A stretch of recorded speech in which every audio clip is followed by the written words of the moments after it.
My grandmother Margaret passed away 4 months ago at 89. She was this sweet, tiny woman who made the best apple pie and always smelled like lavender. She raised me after my parents died in a car accident when I was 12, and she was honestly the most important person in my life.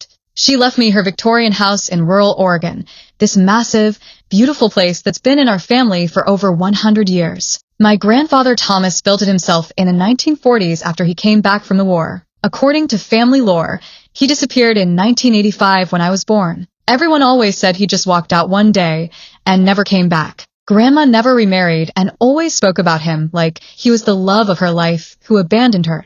I moved into the house 3 weeks ago to start renovating it. The place is gorgeous but needs a lot of work, old plumbing, outdated electrical, that kind of thing. Yesterday, I was in the basement trying to figure out why there was this weird closet that was way too shallow compared to the other storage areas. I started measuring and realized the back wall was about 4 feet closer than it should be based on the house's layout. When I tapped on it, it sounded hollow. I found some old crowbars in the basement and started prying at what I thought was just drywall. But behind the drywall was older wood paneling, and behind that was just empty space. It looked like someone had built a false wall to hide a small room. I made the opening bigger and crawled through with a flashlight. The hidden room was maybe 6 by 6 feet, and it was full of stuff that made my blood run cold. There were men's clothes from the 1980s hanging on a rod like someone's closet. Work boots, a tool belt, reading glasses. On a small table was my grandfather's wallet with his driver's license, some cash, and a photo of my grandmother. There was also his wedding ring and a watch I remembered him wearing in old family photos.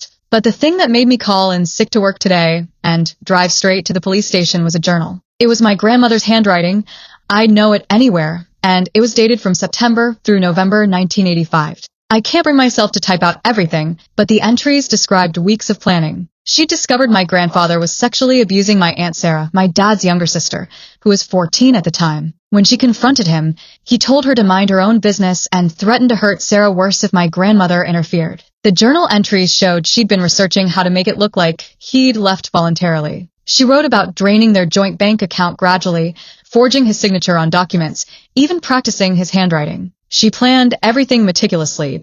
The final entry, dated November 3rd, 1985, described how she'd put sleeping pills in his coffee after dinner. When he passed out in his chair, she suffocated him with a plastic bag. She wrote that she'd watched to make sure he was dead, then spent the entire night moving his body and staging his disappearance. According to the journal, she buried him in the woods behind the house that same night. She said the ground was soft from recent rain and that she'd been digging the grave for weeks whenever he was at work. I immediately called my Aunt Sarah, who's now 53 and lives in California. I didn't tell her what I'd found, just asked if she remembered anything strange about Grandpa from when she was a teenager. Sarah went completely quiet for a long time. Then she started crying and asked why I was bringing up that time. When I pressed her, she admitted that yes, my grandfather had been molesting her for about 2 years before he disappeared. She said she'd never told anyone because he'd threatened to kill her if she did. She said she was actually relieved when he left because the abuse stopped immediately. She'd always wondered why he'd abandoned the family so suddenly, but she was too grateful to question it. So now I'm sitting here with what looks like evidence that my sweet grandmother was actually a murderer. But she killed a man who was sexually abusing her 14-year-old daughter. And she spent 38 years keeping the secret while raising me and being the most loving person I've ever known. I don't know what to do. Part of me wants to just put everything back and pretend I never found it. My grandmother is dead. My grandfather was apparently a monster, and my aunt has spent decades healing from trauma. But I also can't pretend I didn't find what looks like a confession to murder. And there's supposedly a body buried somewhere on my property. I keep thinking about all the years my grandmother lived in that house, knowing what she'd done. How did she function normally? How did she raise me with so much love while carrying such a huge secret? I've been sitting in this parking lot for 3 hours trying to figure out what the right thing to do is. Edit. Thank you to everyone commenting. I know you're right that I need to call the police. I'm just scared about what this is going to do to my family. Update 5 days later. I went to the police 4 days ago, and it's been a nightmare ever since. The detective I spoke with was professional but clearly skeptical about my story. He said elderly people don't typically have the physical strength to move bodies and dig graves, and that false confessions in journals aren't uncommon among people with dementia or other mental health issues. But he agreed to get a warrant to search the property, mostly because I had physical evidence and a specific location mentioned in the journal. They brought in a whole team yesterday, forensic specialists, ground-penetrating radar, cadaver dogs. The works. Neighbors have been driving by slowly all day trying to figure out what's happening. They found disturbed soil in the area my grandmother described, about 200 yards behind the house, near an old oak tree. The radar showed what looked like human remains about 4 feet down depth. Today they started excavating. I wasn't allowed to watch, but the detective called me an hour ago to confirm they found skeletal remains that appear to be an adult male. They also found fragments of 1980s clothing and what looks like a metal belt buckled. The detective's tone was completely different when he called. He said they're treating this as a homicide investigation now, even though the perpetrator is deceased. They have to follow protocol. My Aunt Sarah is flying out from California tomorrow to give a statement about the abuse. She's terrified about having to talk about it officially, but the detective said her testimony is crucial for understanding the motive. I also had to call my Uncle David, my dad's older brother, to tell him what was happening. His reaction was not good. He screamed at me over the phone, saying I was destroying the family over some old diary, and that our grandfather was a good man who would never hurt anyone. David said he's going to hire a lawyer because he thinks I'm making this whole thing up to get attention or money. He actually accused me of planting evidence, which hurt more than I expected. The hardest part is that I have to stay somewhere else while the property is a crime scene. I'm in a motel right now, and I honestly don't know if I'll ever be able to live in that house. I keep thinking about my grandmother and trying to reconcile the woman who raised me with someone capable of planning and executing a murder. She was always so gentle and patient. How do you live with something like that for nearly 4 decades? Edit. People are asking about my grandfather's disappearance and whether anyone looked for him. Apparently there was a police report filed, but he was an adult with no signs of foul play, thanks to my grandmother's planning, so they didn't investigate much. Different time back then. Update. 2 weeks later, the medical examiner confirmed the remains are my grandfather's. Dental records matched, and they found his high school class ring buried with him. Cause of death was asphyxiation, which matches what my grandmother wrote in her journal. My Aunt Sarah spent 2 days being interviewed by detectives. She said it was horrible having to describe the abuse in detail, but that she felt believed for the first time in her life. Apparently, she tried to tell a teacher once when she was 15, but they didn't take her seriously. Sarah told me that being back in the house brought back memories she'd suppressed. She remembered my grandmother asking her strange questions in late 1985, things like whether she felt safe at home, whether anyone had ever touched her inappropriately. Sarah was too scared to tell the truth then, but she thinks my grandmother figured it out anyway. She also remembered my grandmother acting strange after my grandfather disappeared. Instead of seeming upset like a normal person would, my grandmother seemed almost relieved. Sarah thought it was weird but was so grateful the abuse had stopped that she didn't question it. The investigation has been thorough and invasive. They've searched the entire house looking for more evidence, interviewed elderly neighbors who might remember that time period, and even brought in experts to analyze my grandmother's journal to make sure it's authentic. The detective told me they're confident my grandmother acted alone. The level of planning in her journal, combined with Sarah's testimony about the abuse, has convinced them this was a premeditated murder motivated by protecting her daughter. But now I'm dealing with family drama that's almost as stressful as the police investigation. My Uncle David has hired a lawyer and is trying to contest my inheritance of the house. He's claiming my grandmother was mentally ill when she wrote her will, and that I'm an unfit heir because I defamed the family. His lawyer sent me papers yesterday demanding I submit to a psychological evaluation and provide financial records to prove I didn't tamper with evidence for monetary gain. It's completely insane, but I've had to hire my own lawyer to deal with it. The worst part is how this is affecting Sarah. She's getting counseling to deal with having the abuse become public, but she's also facing judgment from extended family members who think she should have kept quiet. Some relatives are actually blaming her for causing my grandfather's death by tempting him. The victim blaming has been disgusting to witness. Sarah was a child who was being sexually abused by her stepfather, and somehow people are making it her fault that my grandmother killed him.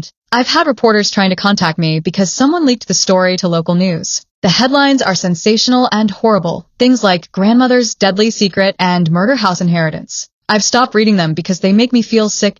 My therapist says I need to focus on the fact that I did the right thing by reporting what I found, regardless of the consequences. But it's hard not to feel guilty when I see how much pain this is causing everyone involved. Edit.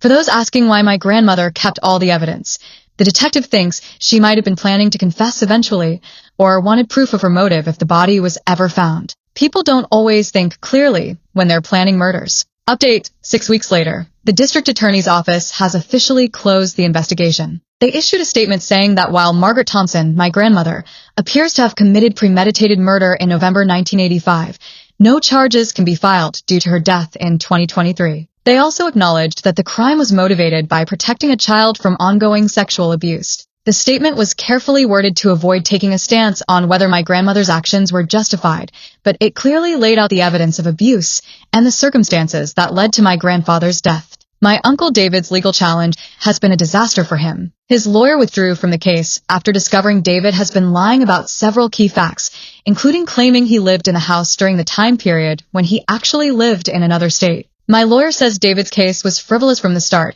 but now he might face sanctions for filing false documents. The stress seems to be affecting his marriage too.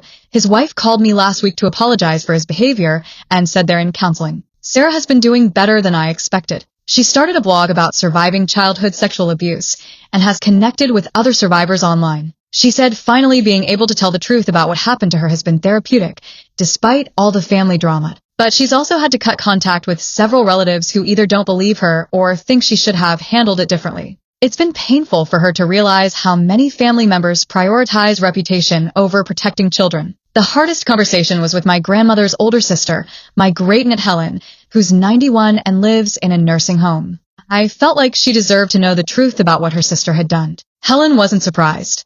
She said she'd always suspected something violent had happened to my grandfather, because he was such a controlling person that she couldn't imagine him just leaving. She also said my grandmother had asked her strange, hypothetical questions about what she'd do if someone was hurting a child in her family. Most surprisingly, Helen said she was proud of my grandmother for protecting Sarah. She said that in 1985, there were very few resources for abuse victims and that the legal system rarely believed children who reported sexual abuse. She thinks my grandmother felt like taking matters into her own hands was the only way to keep Sarah safe. The house is no longer a crime scene, but I can't bring myself to live there. I've been staying with friends while I figure out what to do with the property. Some people have suggested turning it into a resource center for abuse survivors, but I'm not sure I want to memorialize what happened there. I've been going through my grandmother's other belongings, looking for any indication that she struggled with what she'd done. I found some interesting things, books about forgiveness and redemption, donations to children's charities that I never knew about, and letters she wrote but never sent to various family members. One letter was addressed to me, apparently written a few months before she died. In it, she apologized for the burden I would carry when the truth came out. She said she'd thought about confessing many times over the years, but was afraid of what it would do to Sarah and to me. The letter said she hoped I would understand that she'd acted out of love, even though what she did was wrong. She also said she'd tried to be the best grandmother she could be as a way of making up for the violence she was capable of. Reading that letter helped me understand that my grandmother had been carrying tremendous guilt for decades, even though she believed her actions were necessary. Edit. Some people are asking if I think what my grandmother did was right. I honestly don't know. I understand why she felt like she had no choice, but murder is still murder. It's complicated, and I'm still working through my feelings about it. Update. 4 months later, I've made the decision to sell the house. After months of trying to imagine living there, I realized I'll never be able to separate the building from what happened inside it. Every room holds different memories now that I know the full story. A local developer made an offer to buy the property and tear down the house to build something new. Normally, I'd be sad about losing a piece of family history, but in this case it feels like the right choice. Maybe the land can have a fresh start. Sarah and I are splitting the proceeds from the sale. She initially didn't want to take any money, saying she felt guilty profiting from what happened, but I convinced her that our grandmother would have wanted her to have financial security. Sarah has been using her platform as an abuse survivor to advocate for better resources for children. She's working with local organizations to improve how schools and social services respond to reports of abuse. She says finding purpose in her pain has been essential to her healing process. My relationship with my Uncle David is probably beyond repair. His legal challenges failed completely, and he's facing sanctions for filing false documents. But more than that, his response to learning about Sarah's abuse showed me who he really is as a person. When Sarah tried to talk to him about what our grandfather did to her, David told her she was probably imagining things and that she was destroying a good man's memory. The fact that he chose protecting a dead pedophile's reputation over supporting his own sister tells me everything I need to know about his character. I've been in therapy regularly, working through the complex emotions around discovering my grandmother's secret. My therapist has helped me understand that people can be both loving and violent, both nurturing and dangerous. Learning to hold those contradictions has been one of the hardest parts of this process. The strangest thing is how my memories of my grandmother have evolved. I used to think about her as this purely gentle, innocent person. Now I see her as someone who is capable of great love and great violence, often motivated by the same protective instincts. I think about the years she spent teaching me to bake, helping me with homework, listening to my teenage problems, all while knowing she'd killed someone and buried him in the backyard. The compartmentalization required for that kind of double life is almost incomprehensible to me. But I also think about how safe she made me feel, how she never raised her voice or made me afraid of her anger. Maybe knowing what she was capable of made her more conscious of controlling herself around me. I found a therapist who specializes in family trauma, and she's been helping me process the guilt I feel about exposing the secret. She reminds me that secrets involving violence and abuse always cause more harm when they're kept hidden than when they're revealed. The media attention has mostly died down, but occasionally someone recognizes my name and asks about that murder house story. I've learned to change the subject quickly and avoid giving details. I don't owe anyone my family's pain as entertainment. I'm planning to move to a different state once the house sale is finalized. I need a fresh start somewhere people don't know my story. I want to be judged on who I am now, not on what my family did decades ago. Edit. Thank you to everyone who has followed this story and offered support. Knowing I'm not alone in dealing with complicated family revelations has helped more than you know. Final update, 10 months later. I'm writing this final update from my new apartment in Colorado, where I've been living for the past 3 months. The house sold in July, and I used my portion of the money to relocate and start over completely. New job, new community, new life where nobody knows my history.